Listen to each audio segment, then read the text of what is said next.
Kisah ini menceritakan kelahiran anak-anak Prabu Basudewa, yaitu Raden Kakrasana kelak menjadi Prabu Baladewa, Raden Narayana kelak menjadi Prabu Sri Kresna, serta Dewi Sumbadra.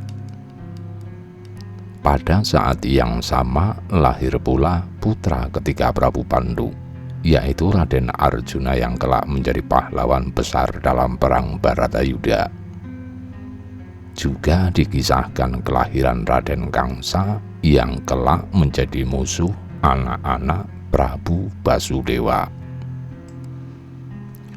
Prabu Basudewa di kerajaan Mandura dihadap kedua adiknya, yaitu Arya Prabu Rukma dari Kumbina dan Arya Ugrasena dari Lesanpura, serta para menteri dan punggawa yang dipimpin Patih Saragupita. Saat itu Prabu Basudewa sedang bersedih sekaligus gembira. Ia sedih karena baru saja ditinggal mati kedua orang tuanya, yaitu Begawan Kunti Puja dan Dewi Badon dari di Gunung Gandamadana. Sedangkan di sisi lain, ia gembira karena ketiga istri barunya, yaitu Dewi Rohini, Dewi Dewaki, dan Dewi Badra ini masing-masing telah mengandung 7 bulan.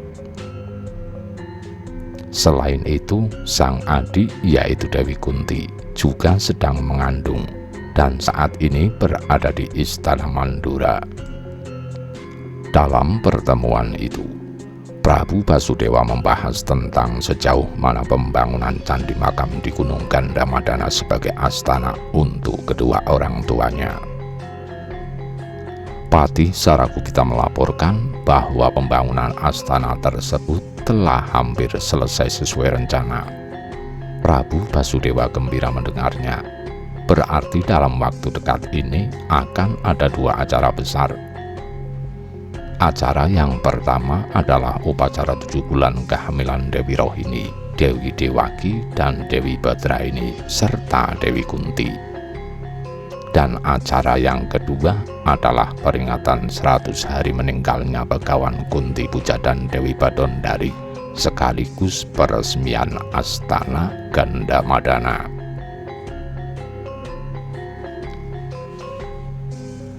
Karena akan ada 2 acara besar, Prabu Basudewa berniat pergi ke hutan Banjar Patoman, yaitu hutan Pagrogrolan di wilayah kerajaan Mandura, untuk mengumpulkan hewan buruan sebanyak-banyaknya. Setelah dirasa cukup, ia pun membubarkan pertemuan. Prabu Basudewa menemui para istri dan Dewi Kunti. Prabu Basudewa lalu masuk ke dalam kedaton untuk menemui para istri, yaitu Dewi Mahera, Dewi Rohini, Dewi Dewaki, dan Dewi Badra ini, serta adik kandungnya nomor 2, yaitu Dewi Kunti Talibrata. Beberapa bulan yang lalu, Dewi Kunti datang bersama rombongan dari kerajaan Hastina untuk menghadiri upacara pemakaman Begawan Kunti Puja dan Dewi Badon dari di Gunung Gandamadana.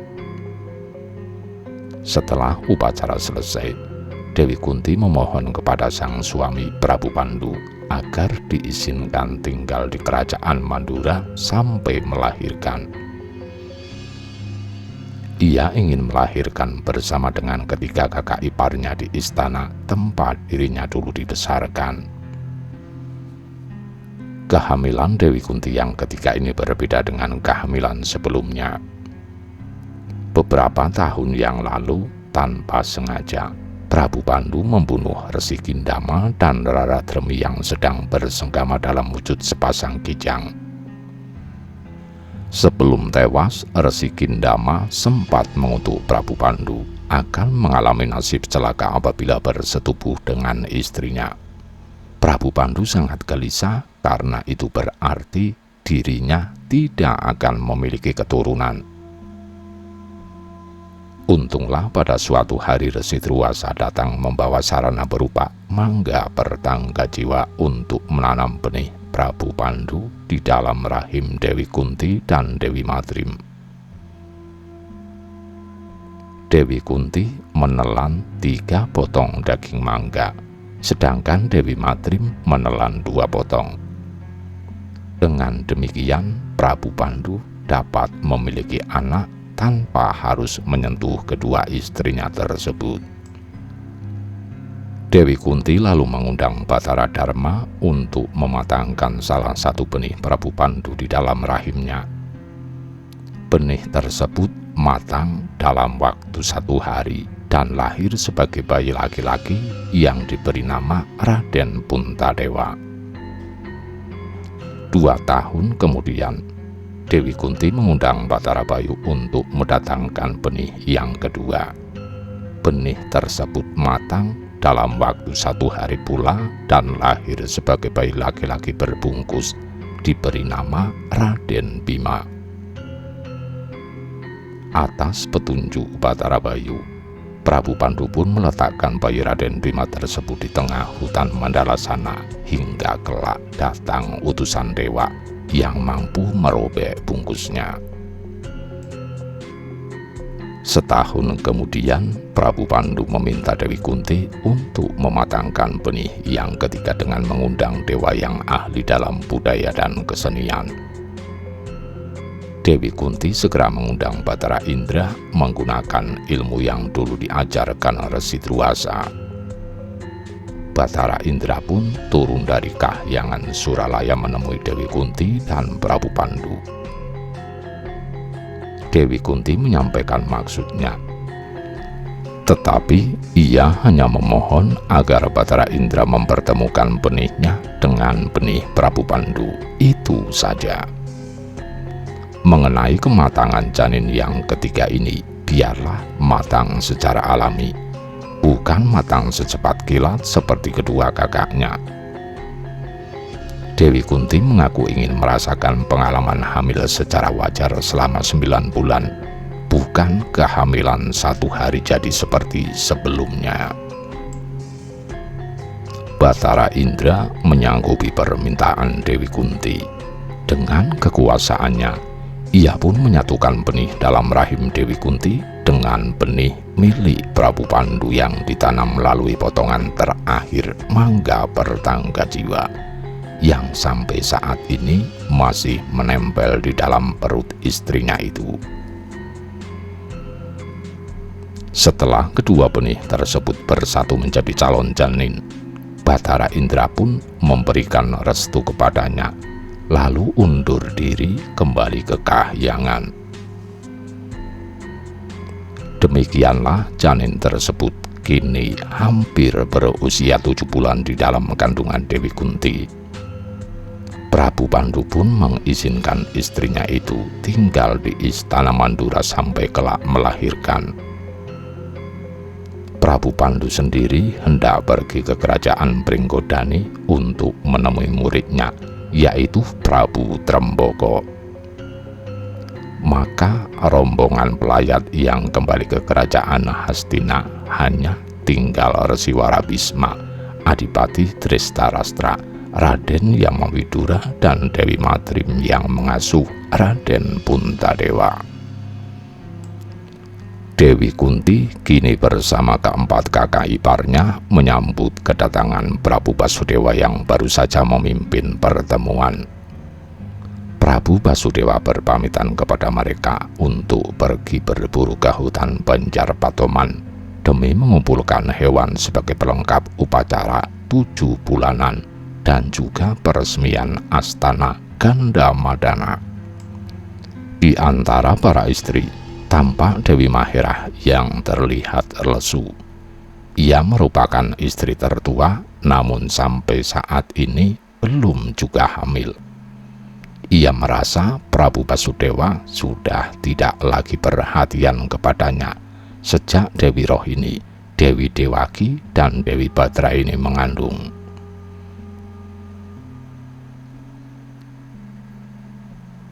Setelah berpamitan kepada para istri dan adiknya, Prabu Basudewa pun berangkat menuju hutan Banjar Patoman bersama Arya Prabu Rukma, Arya Ugrasena, dan Patih Saragupita dengan membawa prajurit secukupnya. Di tengah jalan mereka bertemu pasukan raksasa dari kerajaan Guagra yang dipimpin Patih Suratimantra. Patih Suratimantra bersama pasukannya sedang mencari sang kakak, yaitu Prabu Gorawangsa yang sudah 1 bulan menghilang entah kemana. Ia mendapat firasat bahwa kakaknya itu datang ke kerajaan Mandura untuk merebut Dewi Mahera. Ia pun pergi menyusul dengan membawa pasukan secukupnya. Melihat kedatangan para raksasa dari Guagra itu, Prabu Basudewa segera memerintahkan pasukan Mandura untuk menghadang mereka. Maka terjadilah pertempuran sengit antara kedua belah pihak. Patih Suratimantra merasa kewalahan dan ia pun memerintahkan para prajuritnya untuk mundur kembali ke kerajaan Guagra. Prabu Basudewa merasa khawatir atas keamanan istana Mandura. Ia pun memerintahkan Patih Saragopita untuk kembali dan memperketat pengamanan istana. Patih Saragopita mohon pamit lalu bergegas melaksanakan tugas. Batara Wisnu mendapat tugas lahir menjadi manusia. Sementara itu, Batara Guru di Kahyangan Jongkring Salaka sedang memimpin pertemuan para dewa yang dihadiri Batara Narada, Batara Wisnu, Batara Sri Laksmi, Batare Sri Wedati, dan Batara Laksamana Madu.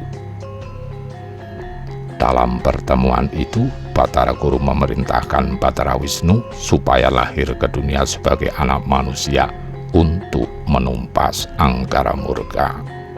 Pada zaman dahulu, Batara Wisnu telah lahir sebagai Prabu Sri Rama untuk menumpas angkara murka Prabu Rahwana di kerajaan Alengka.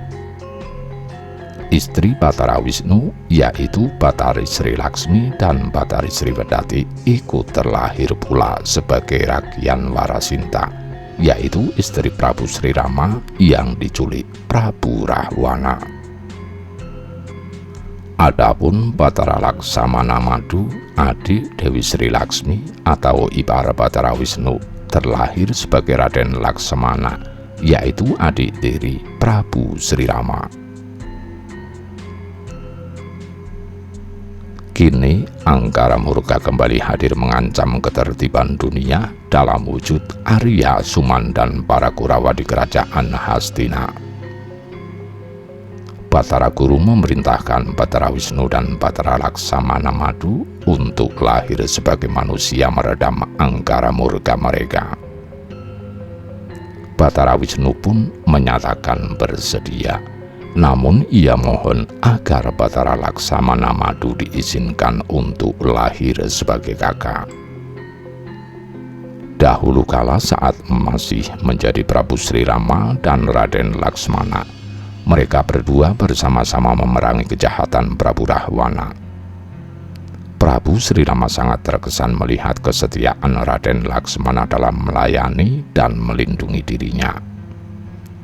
Maka Prabu Sri Rama pun bersumpah kelak jika menitis kembali, ia berharap semoga Raden Laksmana menjadi yang lebih tua agar ganti dirinya yang memberikan pelayanan. Mendengar kisah itu, Batara Guru pun mengabulkan permintaan Batara Wisnu. Ia memerintahkan Batara Laksamana Sadu agar menitis ke dalam janin yang saat ini dikandung Dewi Rohini dan lahir lebih dulu. Adapun Batara Wisnu diperintahkan untuk membelah diri menjadi 2. Yang satu hendaknya menitis ke dalam janin yang dikandung Dewi Dewaki, sedangkan yang satunya menitis ke dalam janin yang dikandung Dewi Kunti. Kelak setelah dewasa, putra Dewi Rohini titisan Batara Laksamana Sadu ditugasi untuk menjaga sahabat para Kurawa agar bisa memberikan nasihat baik kepada mereka.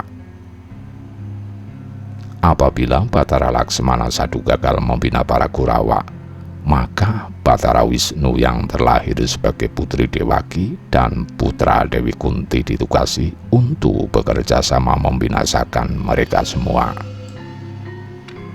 Batara Guru juga memerintahkan kedua istri Batara Wisnu untuk ikut menitis sebagai manusia. Batari Sri Laksmi hendaknya lahir sebagai putri pasangan Kapi Jembawang dan Dewi Trijata.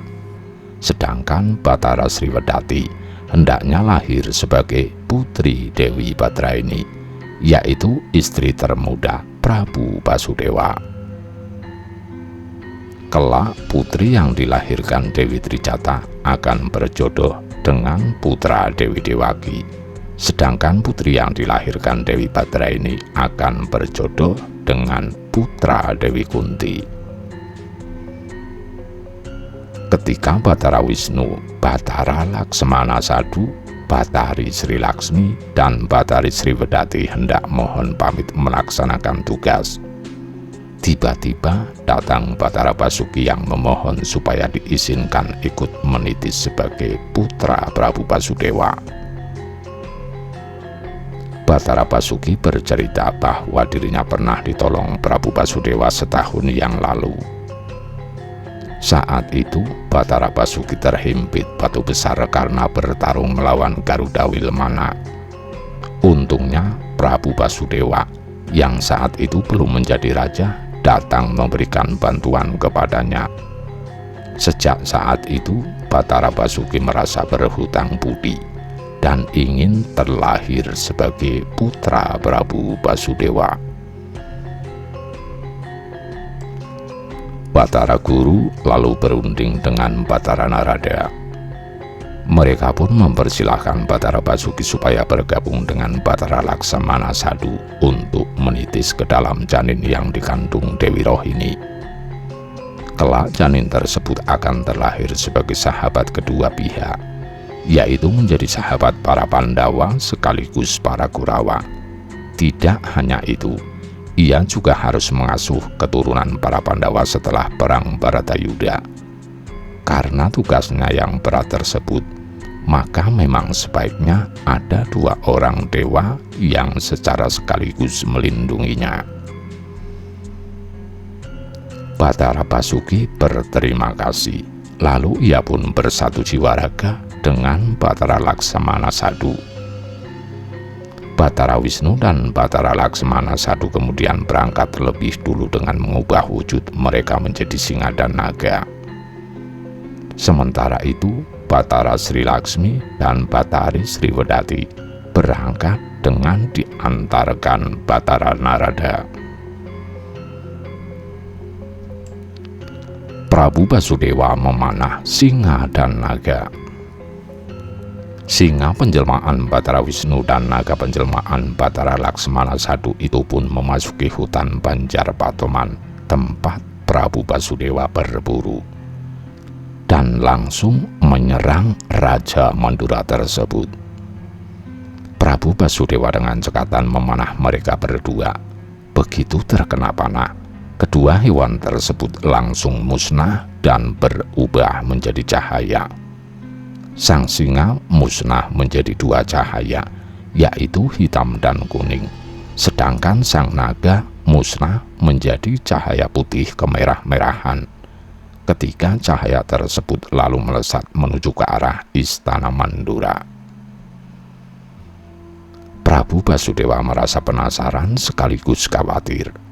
Ia pun memerintahkan Arya Prabu Rukma untuk mengejar ketiga cahaya tersebut. Arya Prabu Rukma menyembah hormat lalu berangkat melaksanakan tugas. Prabu Gorawangsa menyamar sebagai Prabu Basudewa. Sementara itu, Prabu Gorawangsa Raja Guagra yang jatuh cinta kepada Dewi Mahera kini menyusup ke dalam istana Mandura. Karena Patih Sarakupita memperketat keamanan, Prabu Gorawangsa pun mengubah wujudnya menjadi sama persis dengan Prabu Basudewa. Patih Sarakupita heran melihat Prabu Basudewa pulang sendirian. Prabu Basudewa palsu itu mengaku sebelum berangkat sempat bertengkar dengan Dewi Mahera. Selama berburu di hutan Banjar Patoman, ia merasa gelisah dan ingin pulang untuk meminta maaf kepada istri tertuanya itu. Patih Sarakupita memaklumi dan segera mempersilahkan Prabu Basudewa palsu itu masuk ke dalam kedaton. Sesampainya di dalam, Prabu Basudewa palsu pun disambut Dewi Mahera, Dewi Rohini, Dewi Dewaki, Dewi Batraini, dan Dewi Kunti. Prabu Basudewa palsu itu mengaku ingin meminta maaf karena selama ini kurang peduli kepada Dewi Mahera dan mengajaknya masuk ke dalam kamar untuk menebus semua kesalahannya. Dewi Mahera merasa sangat bahagia dan segera menggandeng Prabu Basudewa palsu itu masuk ke dalam kamar, meninggalkan yang lainnya. Setelah mereka berdua masuk kamar, tiba-tiba datang 3 cahaya yang langsung masuk ke dalam istana Mandura. Cahaya yang berwarna putih kemerahan masuk ke dalam perut Dewi Rohini. Cahaya hitam masuk ke dalam perut Dewi Dewaki. Dan cahaya kuning masuk ke dalam perut Dewi Kunti. Batara Narada yang mengawasi dari angkasa segera mengubah Batara Sriwedati menjadi cahaya mancawarna dan memasukkannya ke dalam perut Dewi Batraini. Dengan demikian, kini hanya tinggal Batari Sri Laksmi saja yang belum menitis. Kematian Prabu Gorawangsa. Tidak lama kemudian datanglah Arya Prabu Rukma yang ditugasi Prabu Basudewa untuk mengejar 3 cahaya tadi. Dewi Rohini dan yang lain menyambut kedatangannya dan bercerita bahwa Prabu Basudewa baru saja pulang dan kini berada di kamar bersama Dewi Mahera. Arya Prabu Rukma heran mengapa Prabu Basudewa sudah lebih dulu pulang ke istana. Ia khawatir jangan-jangan ada musuh sakti yang menyamar sebagai kakaknya itu.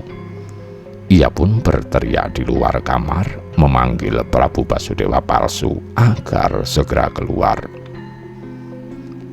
Sementara itu, Prabu Basudewa palsu baru saja selesai bersetubuh dengan Dewi Mahera. Ia sangat puas akhirnya bisa melampiaskan nafsu birahi kepada wanita idamannya tersebut. Sebaliknya, Dewi Mahera juga merasa sangat bahagia karena Prabu Basudewa kini kembali memperlakukannya dengan baik. Ia tidak peduli meskipun bau badan suaminya itu berubah tidak seperti biasa. Namun yang terpenting, ia kini merasa lega. Tiba-tiba terdengar suara Arya Prabu Rukma memanggil-manggil di luar kamar. Prabu Basudewa palsu sangat marah dan segera berpakaian. Ia pun membuka pintu dan langsung menyerang Arya Prabu Rukma. Terjadilah pertarungan di antara mereka. Karena tidak leluasa dalam wujud Prabu Basudewa, maka Prabu Gorawangsa pun kembali ke wujud asalnya, yaitu seorang raja raksasa. Melihat Prabu Basudewa yang baru saja tidur dengannya berubah menjadi raksasa, Dewi Mahera pun jatuh pingsan. Dewi Rohini dan yang lain segera memapahnya masuk ke dalam kamar. Sementara itu, Arya Prabu Rukma terdesak menghadapi kesaktian Prabu Gorawangsa. Patih Sarakupita berusaha membantu, namun tubuhnya ditangkap raja raksasa itu dan dilemparkan jauh-jauh. Arya Prabu Rukma mencari akal. Ia pun memancing Prabu Gorawangsa agar menjauh dari istana. Sesampainya di luar istana, Arya Prabu Rukma gembira melihat sang kakak ipar, yaitu Prabu Pandu datang bersama para punokawan setelah mereka mengunjungi kerajaan Pringgadani. Arya Prabu Rukma pun bercerita bahwa dirinya dikejar-kejar Prabu Gorawangsa yang telah menyusup ke dalam istana Mandura. Prabu Pandu segera meminjamkan panah Mustika Jamus kepada adik iparnya tersebut. Arya Prabu Rukma menerima pusaka itu dengan gembira, lalu kembali untuk menghadang Prabu Gorawangsa. Maka begitu Prabu Gorawangsa muncul, Arya Prabu Rukma segera melepaskan panah Mustika Jamus ke arahnya. Panah pusaka itu meluncur dan menembus dada Prabu Gorawangsa. Raja raksasa dari Gua Gra itu pun tewas seketika. Arya Prabu Rukma membuang Dewi Mahera. Tidak lama kemudian datang pula Prabu Basudewa dan Arya Ugrasena yang membawa banyak hewan buruan. Melihat mayat Prabu Gorawangsa, mereka pun terkejut dan bertanya apa yang sebenarnya terjadi. Arya Prabu Rukma bercerita bahwa raja raksasa ini baru saja menyusup masuk ke dalam istana dalam wujud Prabu Basudewa palsu dan berzinah dengan Dewi Mahera. Prabu Basudewa sangat marah mendengarnya. Ia pun memerintahkan Arya Prabu Rukma untuk membunuh Dewi Mahera di tengah hutan. Ia tidak rela jika darah istrinya yang berselingkuh itu sampai mengotori istana Mandura. Arya Prabu Rukma merasa bimbang, lalu mohon pamit melaksanakan perintah. Sesampainya di istana, Arya Prabu Rukma segera menemui Dewi Mahera yang sedang dirawat Dewi Rohini, Dewi Dewaki, dan yang lain. Arya Prabu Rukma bercerita bahwa Prabu Gorawangsa telah tewas berkat bantuan Prabu Pandu. Saat ini, Prabu Basudewa yang asli sedang menunggu Dewi Mahera di luar istana dan meminta untuk bertemu sekarang juga. Dewi Mahera merasa sedih karena yakin pasti dirinya akan mendapat hukuman. Ia pun menuruti ajakan Arya Prabu Rukma.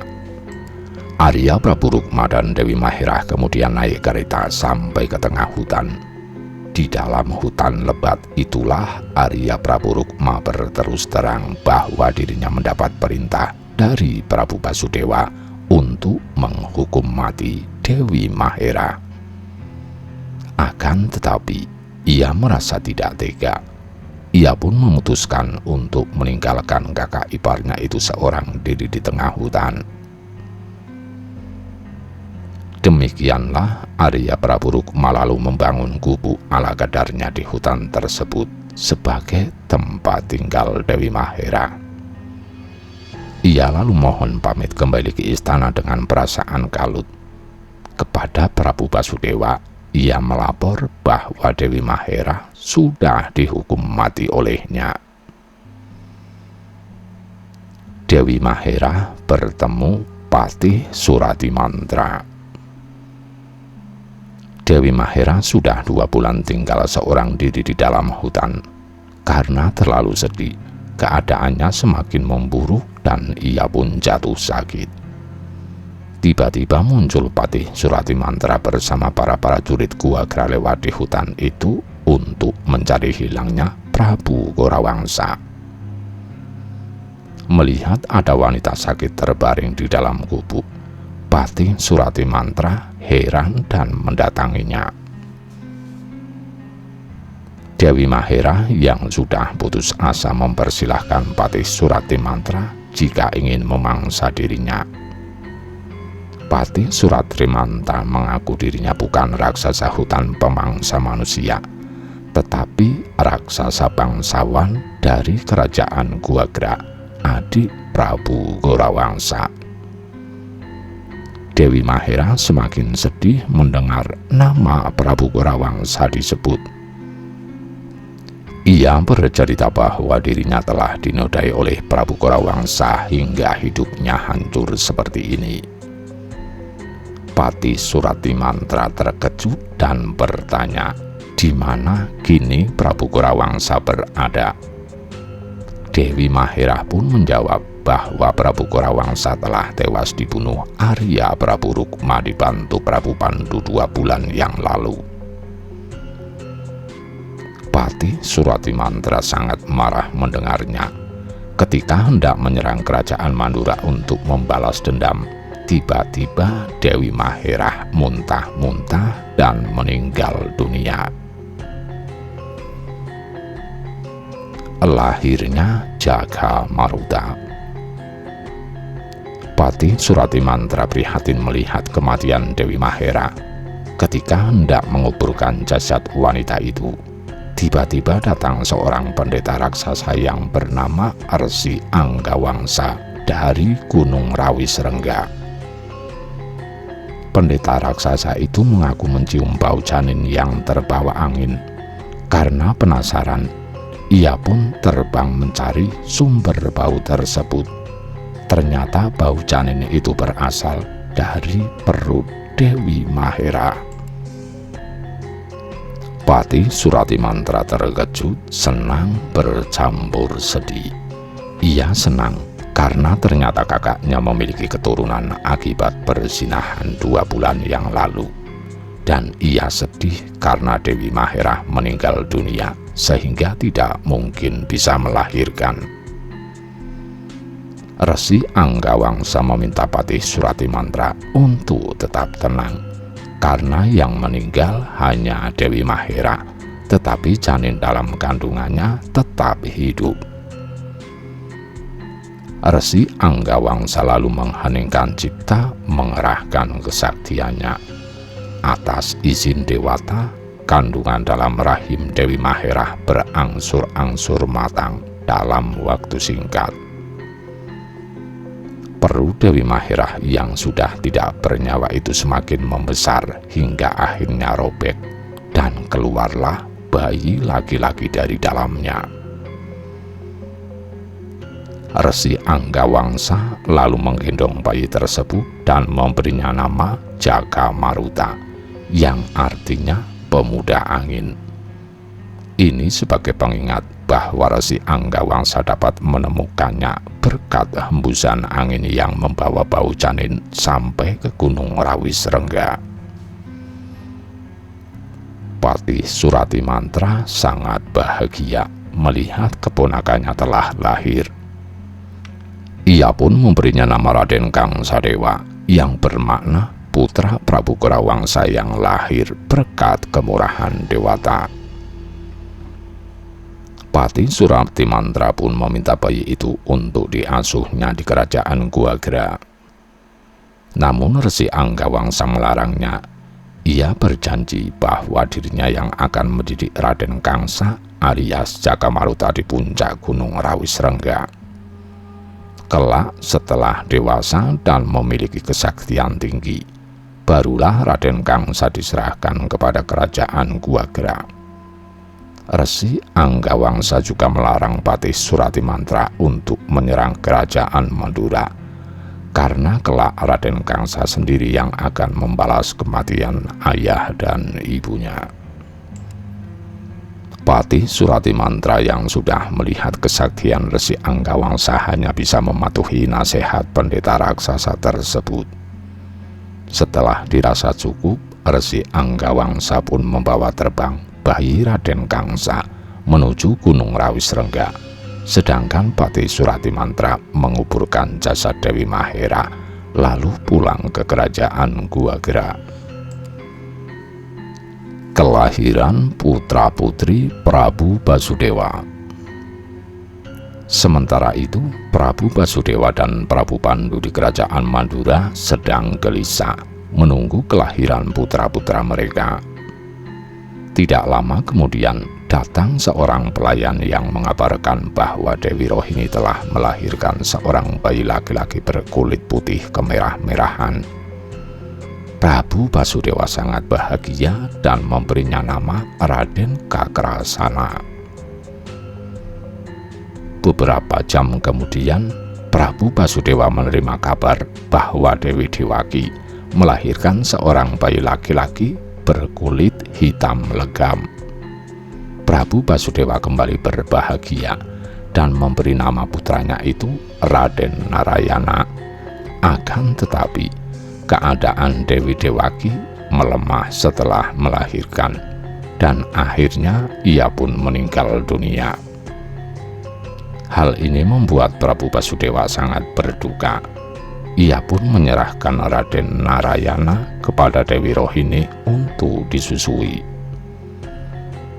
Esok harinya, pagi-pagi sekali para pelayan menyampaikan kabar bahwa Dewi Badrahini dan Dewi Kunti melahirkan dalam waktu yang bersamaan.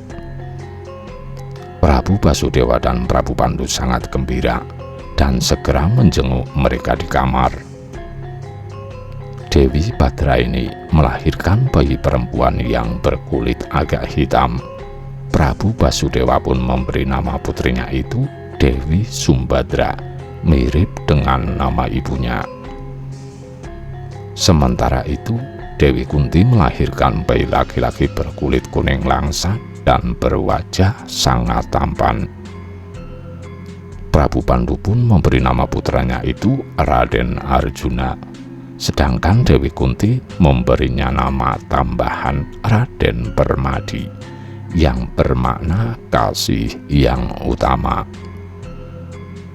Prabu Basudewa ikut berbahagia dan memberi nama panggilan untuk keponakannya tersebut Raden Parta, sesuai dengan nama Dewi Kunti sewaktu kecil, yaitu Dewi Berita.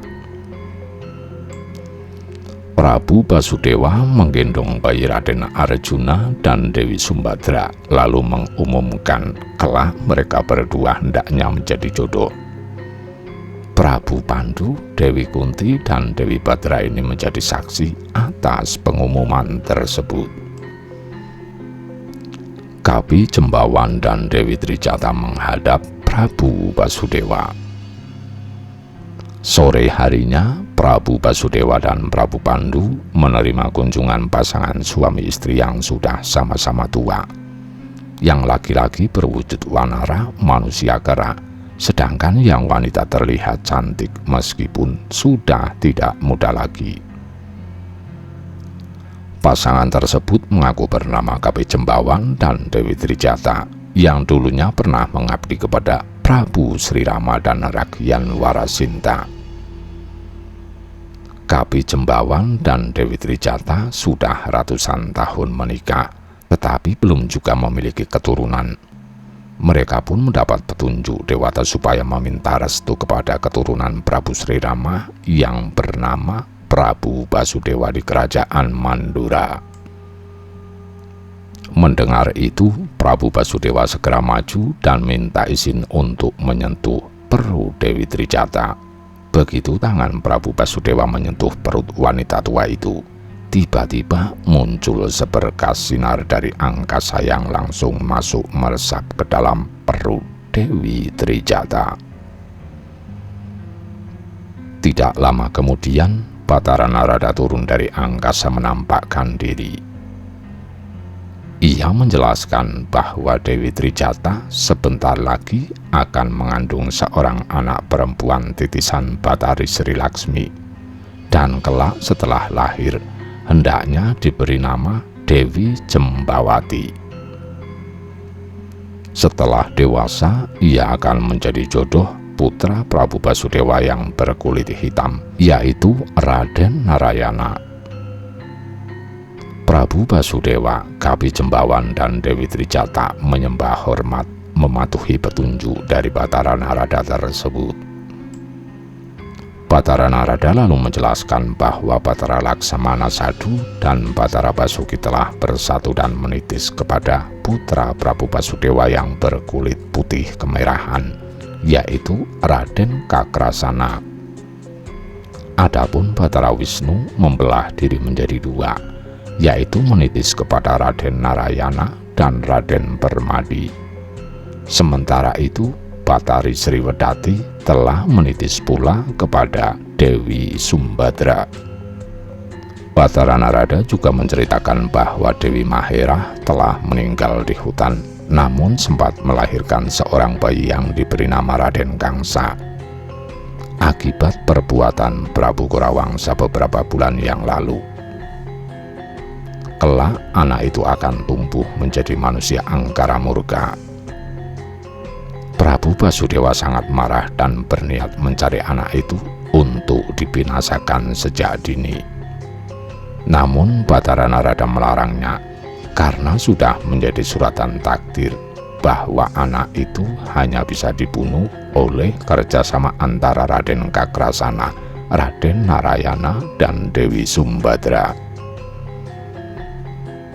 Oleh sebab itu, Batara Narada pun memerintahkan Prabu Basudewa agar menyerahkan ketiga anaknya yang baru lahir tersebut kepada Buyut Antagopa dan Nyai Sagopi untuk diasuh di desa Widara Kandang. Dengan cara demikian, mereka bertiga akan tumbuh menjadi manusia-manusia bijaksana yang dekat dengan rakyat jelata. Sebaliknya, apabila mereka tetap diasuh di dalam istana, maka ramalan dewa akan menjadi terbalik. Bukannya mereka yang berhasil menewaskan Raden Kangsa, tetapi justru Raden Kangsa yang akan membinasakan mereka semua. Prabu Basudewa tidak berani membantah. Dengan berat hati, ia pun menyatakan patuh terhadap petunjuk Batara Narada tersebut. Setelah dirasa cukup, Batara Narada pun undur diri kembali ke Kahyangan Jongring Salaka untuk melapor kepada Batara Guru. Prabu Basudewa lalu menyampaikan hal itu kepada segenap keluarga. Ia juga mengangkat Kapi Jembawan dan Dewi Trijata sebagai juru kunci untuk merawat Astana Gandamadana, yaitu tempat Begawan Kunti Puja dan Dewi Badondari dimakamkan. Rahayu Sagung Dumadi, nuwun nuwun nuwun.